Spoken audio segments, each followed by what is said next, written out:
Hello everyone, welcome to this amazing platform and most systematic YouTube channel IITN Concept Delhi।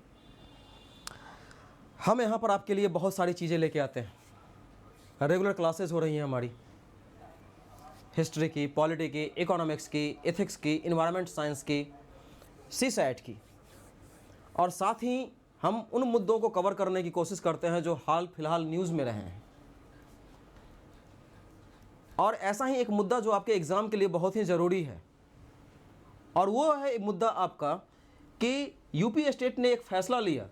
जैसा आपकी राजधानी हमारी दिल्ली है, राष्ट्रीय राजधानी क्षेत्र, वैसे ही राज्य राजधानी क्षेत्र के रूप में लखनऊ के आसपास के ज़िलों का विकास किया जाएगा। ये स्लाइड आपको मिल जाएगी हमारे टेलीग्राम के लिंक पे। टेलीग्राम को आप लोग ज्वाइन करें और उसके बाद ये स्लाइड आपको मिल जाएगी, जो कि आपको पिन किया रहेगा वहाँ पे कमेंट में, हमारा टेलीग्राम का लिंक।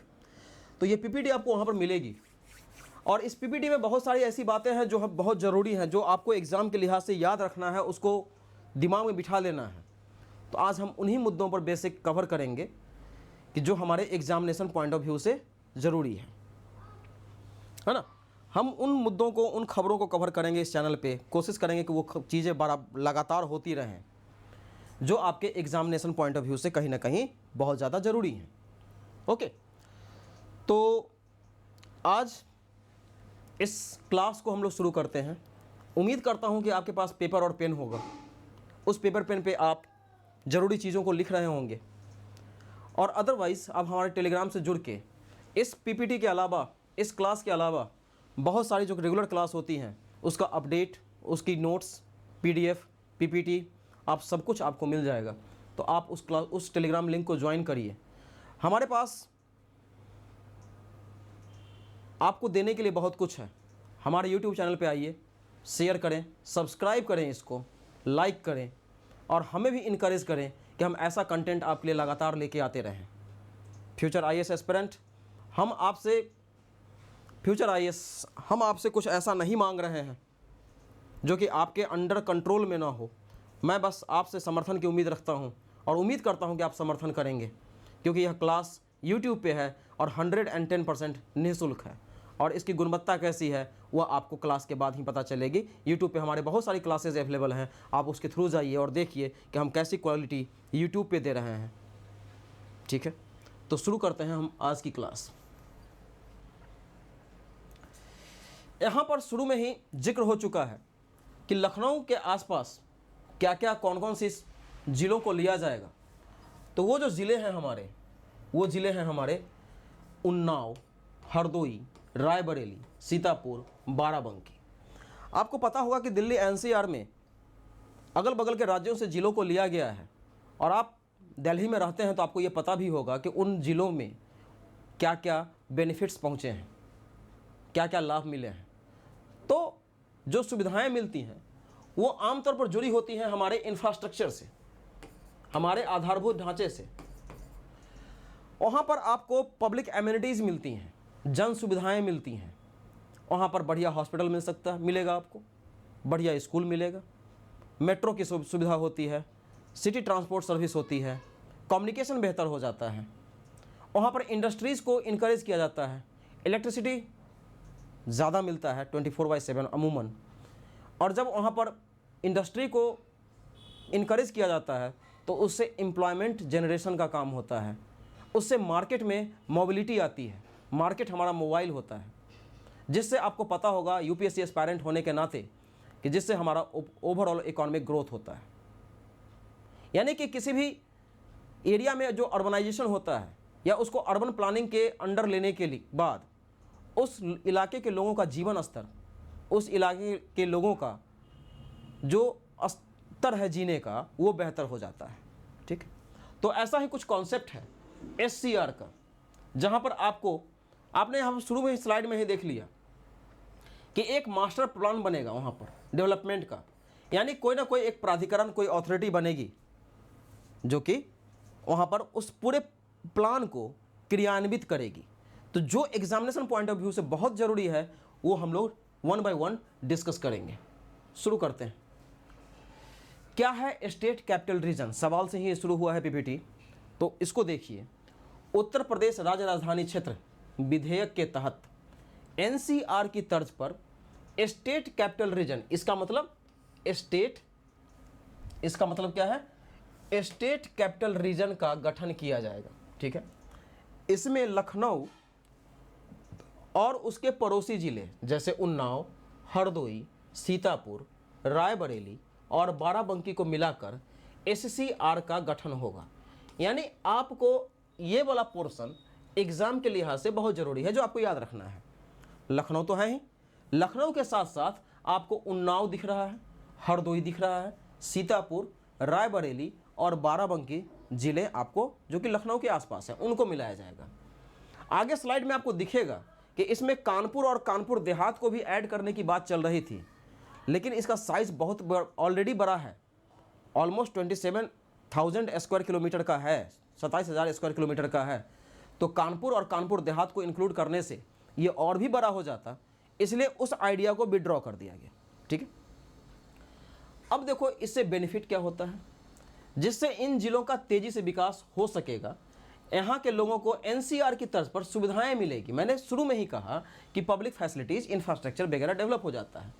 क्षेत्रीय विकास प्राधिकरण अपने क्षेत्र के लिए, रीजनल डेवलपमेंट अथॉरिटी, क्षेत्रीय विकास प्राधिकरण अपने क्षेत्र के लिए निगम, स्थानीय निकाय एवं विभिन्न सरकारी विभागों के समन्वय से क्या क्या तो कोई नगर निगम होगा, नगर पालिका होगी, जो जल बोर्ड वगैरह होता है, जो विद्युत बोर्ड होता है, उन सबको, स्थानीय निकाय तो आप लोगों को पता है कि हमारे पास जो पंचायत है या फिर नगर पालिका है या नगर निगम है उसको स्थानीय निकाय में रखते हैं। और विभिन्न सरकारी विभाग, तो बहुत सारा विभाग आपको डिपार्टमेंट पता है कि जो पब्लिक वेलफेयर के काम करते हैं, तो पीडब्ल्यूडी का डिपार्टमेंट हो जाता है या फिर इरिगेशन डिपार्टमेंट हो जाता है। तो बहुत सारा जो विभाग होता है वो सब मिल के किसी भी एरिया को डेवलपमेंट करने का प्लान तैयार करेंगे, क्योंकि हर एक एरिया का रिक्वायरमेंट अलग होता है, तो क्षेत्र के अनुसार प्लान बनना भी जरूरी है। साथ ही निजी, मतलब कि जो प्राइवेट सेक्टर है और जो पब्लिक है, यानी कि जो सरकारी क्षेत्र है, बेसिक इंफ्रास्ट्रक्चर संबंधी परियोजनाओं, बेसिक इंफ्रास्ट्रक्चर बुनियादी ढांचा संबंधित जो भी प्रोजेक्ट हैं या जन सुविधाएं, जो पब्लिक फैसिलिटीज़ हैं, समूचे क्षेत्र की आवश्यकता के अनुसार, मतलब कि कोई भी चीज़ कहाँ पे चाहिए और जो चीज़ नहीं चाहिए, जैसे मान लिया कहीं पर पाइप्ड वाटर सप्लाई हो रही है तो वहाँ पर तो नहीं होगा, लेकिन जहाँ पर नहीं है पाइप्ड वाटर वहाँ पे जाएगा। जहाँ पर पाइप्ड नेचुरल गैस है, पीएनजी है, ऑलरेडी जा रही है, वहाँ पे नहीं जाएगा, जहाँ पे नहीं है वहाँ पे जाएगा। जहाँ पे सड़कें अच्छी नहीं है वहाँ पे नहीं होगा, जहाँ पे सड़कें अच्छी नहीं है वहाँ पे बनेगा, जहाँ सड़कें अच्छी है वहाँ पे नहीं बनेगा ओबियसली। तो according to the requirement of area को चीज़ों को डेवलप किया जाएगा। और क्या होगा, तो हाउसिंग के क्षेत्र में, ट्रांसपोर्टेशन के क्षेत्र में, इंडस्ट्री के क्षेत्र में और एम्प्लॉयमेंट जनरेशन वगैरह का काम इससे होगा। तो ये पहला स्लाइड ही मोर देन सफिशिएंट है जो आपके एक क्वेश्चन के बेस को बना सकता है। जो हमारे यूपी के स्टूडेंट हैं, जो यूपी पीएससी की तैयारी करते हैं, उनके लिए ये ज़रूरी है कि वो इस मैप को दिमाग में रखें, जिससे उनको ये पता चले कि यूपी के आसपास में कौन सा इलाके का लोकेशन कहाँ है। तो सीतापुर नॉर्दर्न साइड में, नॉर्थ, और ये इलाका हो जाएगा वेस्ट का, तो आपको हरदोई दिख रहा है ना। लखनऊ तो हमारा हो गया ये सेंटर में, उन्नाव साउथ और वेस्ट की ओर, साउथ में रायबरेली और ईस्ट की ओर बाराबंकी। इसको दिमाग में आपको रखना है, क्योंकि इससे जुड़े हुए सवाल तो हर हाल में आएंगे ही आएंगे, क्योंकि ये इलाके चर्चा में है। ठीक है, तो ये हो गई बात। देखो अब तो बात हो ही चुकी है कि 6 शहरों की बात हो रही है। कौन कौन से 6 शहर, तो हरदोई, लखनऊ, रायबरेली, बाराबंकी, सीतापुर, 1, 2, 3, 4, 5 और उन्नाव, 6 शहरों को। ठीक है, तो 6 शहरों को मिलाकर एससीआर यानी स्टेट कैपिटल रीजन बनाने की कवायद तेज हो चुकी है। मुख्यमंत्री योगी आदित्यनाथ ने 1 साल पहले ही इसका प्रपोजल रखा था, उनके दिमाग में ये आइडिया था, और उसके बाद अभी जो कैबिनेट की मीटिंग हुई है उत्तर प्रदेश की, वहाँ पर इसको अप्रूवल मिल चुका है। कैबिनेट की मीटिंग में अप्रूवल मिला है भाई, तो इसका मतलब है कि इसका नोटिफिकेशन भी आने ही वाला है या आएगा, अभी आया नहीं है। ठीक है, अब जल्द ही राज्य राजधानी क्षेत्र प्राधिकरण में सरकार के किसी वरिष्ठ आईएएस, क्या ध्यान से देखना कि राज्य राजधानी क्षेत्र प्राधिकरण, राज्य राजधानी, स्टेट कैपिटल प्राधिकरण मतलब ऑथोरिटी, रीजन मतलब क्षेत्र, state capital region authority, regional authority में सरकार किसी वरिष्ठ आईएएस अधिकारी को, जो सीनियर आईएएस हैं, उनको डिप्यूट करेगी, तैनात करेगी, जो इसको पूरा काम करेंगे। ठीक है। दिल्ली के एनसीआर की तर्ज पर लखनऊ के, तो ये तो ठीक है, हम लोग पढ़ चुके हैं ऑलरेडी पिछले दिनों एससीआर को लेके, वो मैं कानपुर वाली कहानी पहले ही बता चुका हूँ, तो हम इससे फिर आगे शिफ्ट करेंगे। क्या है, एससीआर के बाद सॉरी एससीआर के बाद इन शहरों का विकास होगा, तो उसकी चर्चा भी हो चुकी है। एससीआर के विकास, नक्शा मंजूरी और अन्य विकास परियोजनाओं के लिए नए नियम और मानक बनेंगे, यानी जो पुराने नियम है, पुराने जो स्टैंडर्ड है, उसको थोड़ा बदला जाएगा, क्योंकि कैसा घर होना चाहिए उसका नक्शा वगैरह, जैसी बिल्डिंग बनेंगी, तो वहाँ पर अभी तो आप लोगों ने देखा ना कि दिल्ली में एक हादसा हुआ है, तो जो नक्शा होता है, जो भी मकान बिल्डिंग बनती है, उसका जो मैप होता है, उसमें सारे प्रोविज़न तो दिखा दिए जाते हैं और होने भी चाहिए प्रोविज़न, लेकिन उसको एक्चुअल इम्प्लीमेशन की बात यहाँ पर अलग है। तो ठीक है, वहाँ पर नक्शा मंजूरी वाली बात होगी, नए नियम और नए स्टैंडर्ड तय किए जाएंगे, क्योंकि आपको पता है कि ये हमारा जो एरिया है ये सब अर्थक्वेक जोन में है, तो इससे जुड़ा हुआ कुछ नियम आ सकता है। और ये सब जिम्मेदारी किसको मिला है, तो लखनऊ डेवलपमेंट अथॉरिटी को मिला है, लखनऊ विकास प्राधिकरण को। ठीक है। और सरकार क्या मानती है, एससीआर क्यों जरूरी है, तो आर्थिक विकास के लक्ष्यों की प्राप्ति होगी, समान विकास होगा और एक प्लान्ड तरीके से शहरीकरण होगा। क्या होगा, प्लान्ड तरीके से शहरीकरण होगा। आ रही बात समझ, यहाँ पर कोई समस्या नहीं है। प्लान्ड शहरीकरण का मतलब ये है कि देखो, अगर कोई शहर है तो वहाँ पर माइग्रेशन तो होता ही है, लोग काम की तलाश में आते हैं, वहाँ पर अपॉर्चुनिटी होती है पढ़ने की, वहाँ पर अपॉर्चुनिटी होती है जॉब की, वहाँ पर बेटर लाइफ स्टाइल होता है, तो लोग शहर की ओर माइग्रेट करते हैं। लेकिन वो जो माइग्रेशन होता है कई बार की, उसको सही तरीके से अरेंज नहीं किया जाता है। लोग को जहाँ जगह मिलता है वहाँ पे वो घर बना के रहने लगते हैं, ज़मीन की खरीद बिक्री अंधे तरीके से, यानी कि बिल्कुल अनप्लान्ड तरीके से होने लगती है। अब कोई सोसाइटी अगर बन जाती है तो उस सोसाइटी में क्या होता है, उस सोसाइटी में होता है कि वहाँ पर इलेक्ट्रिसिटी नहीं है, वहाँ पर वाटर की सप्लाई नहीं है, या फिर वहाँ पर क्या है कि जो सीवेज सिस्टम है वो नहीं है। तो इस वजह से क्या होता है कि शहरों का डेवलपमेंट जो है वो सही तरीके से नहीं होता है, और फिर वाटर लॉगिंग की समस्या, सैनिटेशन की समस्या, हाइजीन की समस्या आती रहती है। तो एक प्लान्ड स्ट्रक्चर, प्लान्ड वे में अर्बनाइजेशन बहुत ज़रूरी है। और एससीआर आ जाएगा तो यहाँ पर जब प्लान डेवलपमेंट होगा तो निजी कंपनी भी आएगी, यानी प्राइवेट कंपनी भी आएगी, और प्राइवेट कंपनी आएगी तो जॉब क्रिएट भी होगा। ठीक है। अब रही बात फिर आगे, ये तो आपको जो भी जिले शामिल हैं उनके आइकॉन्स को यहाँ पे दर्शाया गया है। यहाँ पर आपको जो एग्ज़ाम के लिहाज से याद रखना है, ये अंदाज़ा लगाने के लिए है कि यूपी का एरिया है कितना, तो यूपी का एरिया है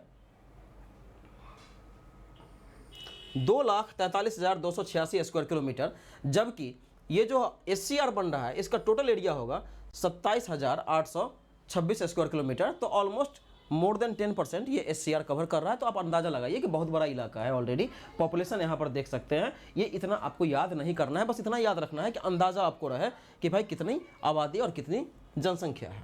ठीक है। अब इससे बेनिफिट क्या होगा, तो वो आपको जो मैंने बातें बताई वही बात यहाँ पर भी मेंशन की गई है।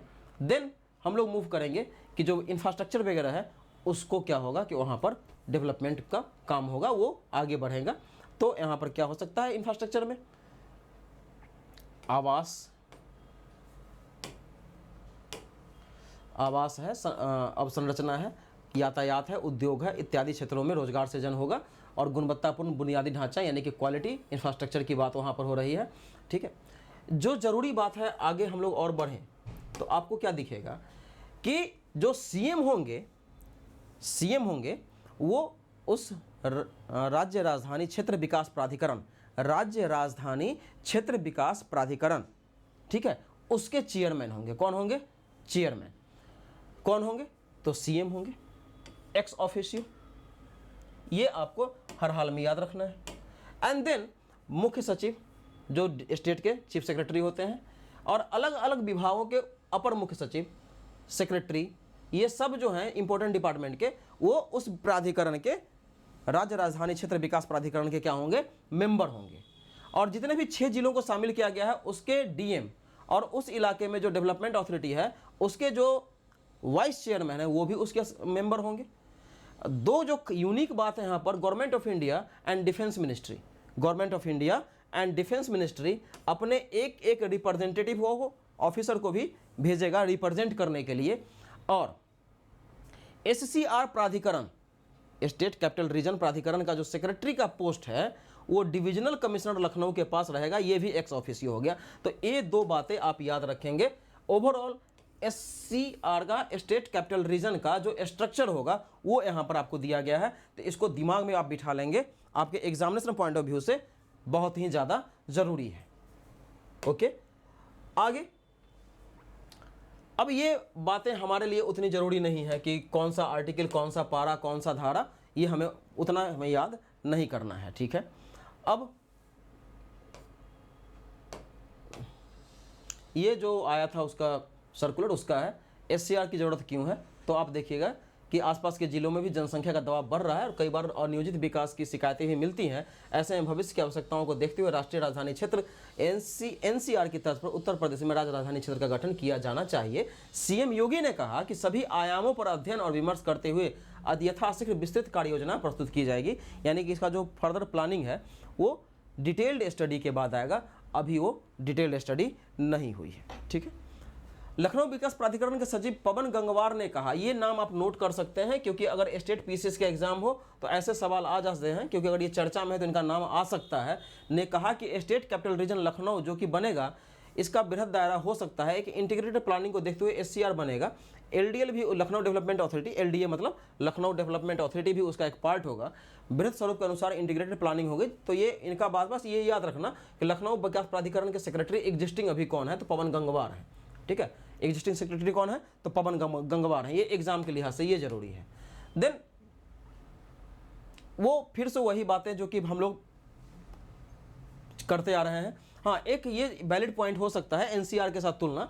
SCR का गठन NCR के समान है, जिसमें राष्ट्रीय राजधानी क्षेत्र दिल्ली और हरियाणा, उत्तर प्रदेश और राजस्थान के कुछ जिले शामिल हैं, जो लगभग 55,083 स्क्वायर किलोमीटर में फैला हुआ है। NCR की स्थापना दिल्ली में आबादी के बढ़ते प्रवाह और उसके परिणाम स्वरूप होने वाली भीड़भाड़ और सुविधाओं की कमी को प्रबंधित करने के लिए की गई थी। तो NCR क्यों बनाया गया था, तो NCR बनाया गया था कि दिल्ली में आबादी तेजी से बढ़ रही है और उससे हो रहा है भीड़भाड़, और भीड़भाड़ हो रही है, सुविधाओं की कमी हो रही है। तो उसको मैनेज करने के लिए क्या बनाया गया था, NCR बनाया गया था। देन इस क्षेत्रीय नियोजन को सुविधाजनक बनाने के लिए 1985 में राष्ट्रीय राजधानी क्षेत्र योजना बोर्ड अधिनियम बनाया गया था। तो ये आप याद कर सकते हैं, और याद कर नहीं सकते हैं, याद कर लीजिएगा कि दिल्ली NCR कब बना था, क्योंकि SCR की बात अगर हो रही है तो NCR पे सवाल आ सकते हैं, क्योंकि दोनों आपस में कोरिलेटेड हैं। क्योंकि जो तर्ज है NCR के तर्ज पे ही SCR बन रहा है, NCR के तर्ज पे ही SCR बन रहा है। तो यहाँ पे आप उसको दिमाग में रखिएगा।